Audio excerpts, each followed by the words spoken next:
Kamusta yung after ng PBA careers nyo, PBA Moto Club, pero ano yung mga pinagkakabalaan nyo? Well, so far, yes, we do the PBA Moto Club.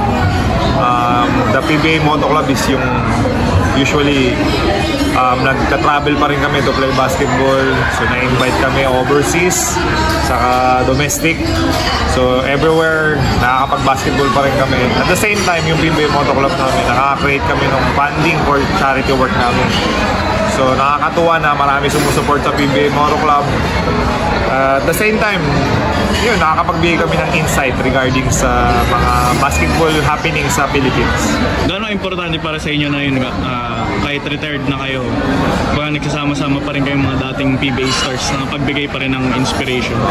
I think yung tropa namin, yung PBA Moto Club namin, yung stress reliever namin. Baga, syempre, di naman proper na puro ka trabaho, businesses. Napabalance mo rin with your friends. Tanda ka pag ganun. Kaya mukha pang bata to eh. Kasi marami pang tropa. Sarap ng pakiramdam na alam mo yung charity work namin. Kapag nakakapagbigay kami ng funds sa mga tutulungan, tapos genuine yung thank you nila sa amin. So parang nabibuild up na namin na yung PBA Moto Club stands for talaga for charity work na ang dami namin natutulungan. Sa tingin nyo malaking factor ba na dati parehas kayong Hinebra? Bagat nandun na yung nandun na yung suporta ng fans, nandun na kilala na kayo na. Tapos gano'n ka fulfilling na ngayon? Dati napapasaya nyo sila through basketball, ngayon naman yun, sabi nyo charity works. Yan, it's a big factor talaga. Hinebra fans they're not NSE for no reason. Even if you retire, lumipat ka ng team, di ba yung saying that once a king, always a king, and the fans will always support you. And nothing has a difference between Hinebra fans yung mga ibang fans ng ibang team. Hinebra fans, NSE talaga. Wherever you're at, whatever you're doing, they support you. They have a business that support you. So shout out ako sa mga NSE talaga. Yeah, once a king, always a king. Ako, all the way, Hinebra eh. Pero ako yung patunay na 2 years lang ako nag-Hinebra, pero mahal na mahal ako ng mga Hinebra fans. Kahit Purepod San Miguel, napagdaanan ko lahat ng SMC teams eh. So, iba pa rin, iba yung approach ng Hinebra fans. Tapos, ayun nga, nandun tayo sa mula sa PBA careers nyo, kaya nandito kayo ngayon. Ngayon naman na after na ng PBA careers nyo, looking back dun sa mga pinagdaanan nyo dati, and ngayon magsa-celebrate sila ng 50 years, gaano ka special na nakikita nyo ngayon, ganyan pa rin katatag yung liga? Congratulations sa PBA. Isang karangalan na kasama kami ni JJ sa 50 na nakababilang kami kasi like for me, I played only for 9 years to 17. So at least doon sa 50 may contribution kami. At the same time, syempre yung PBA sobrang laking factor sa life namin na utang na loob namin sa PBA. Kaya hopefully maka 100, 150, 200 years yung PBA. Ayun, nasabi nyo na sana mas tuloy-tuloy pa. Although just like any other organization, hindi naman siya perfect. Merong mga kailangan i-improve.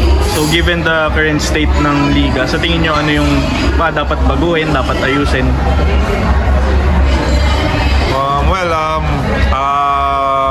Ayusin.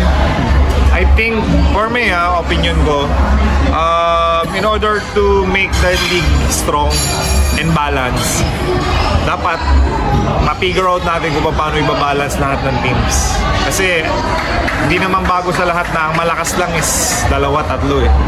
Kasi nakukuha nila yung mga malakas na players ng iba. I don't know why. I'm sure hindi naman bago yung sinatawag ng mga farm teams. Pero kung malilimit nila yon and lalakas din yung ibang teams, I think mas lalakas yung viewership. Kasi alam naman natin yung mga nanonood ng basketball, they want competition. They want alam mo yung pair, alam mo yung hindi mo malalaman kung sino yung mananalo. At Kasi pag nanood ka ng basketball, pag alam mo mananalo, hindi mo na tatapusin eh, alis ka na eh. So mas interesting manood ng basketball if you don't know who's gonna win. Sa factor ngayon ng PBA, may mga teams talaga kasi na pag inilaban mo sa Ginebra, yung mahinang team, tapos Ginebra kalaban, alam mo ni, bakit ka ba manonood? So hindi na intense. Kaya hopefully mabalance natin. I know yung mga bosses natin sa PBA, sila Commissioner Willie, sila Boss Al, they are doing their best to do this. I'm sure mapipigure out nila yan dahil again, 50 years na nandiyan yung PBA, they all know what they're doing. Given yung mga extensive career nyo, you've won championships, many accolades. Ano sa tingin nyo yung parang pinaka-biggest lesson nyo sa mga PBA careers nyo? Biggest lesson? Kasi basketball naman is all about hard work eh. The more you work hard, the better your career mo. So lesson, it's just gonna be what you do inside the court and outside the court. We distinguish kung ano yung magiging career mo. Sa lesson ko, sa akin, puro injury laden yung career ko eh. So mostly, lagi ako na-injured. I don't know why. But, syempre, sa mga na-injured na mga players, it doesn't stop.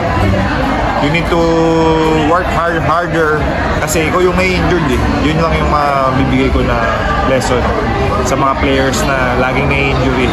Just keep working hard and protect yourself kasi sa side ko kasi before, minamadali ko yung injury. Kahit di pa ako 100% nilalaro ko na that is wrong.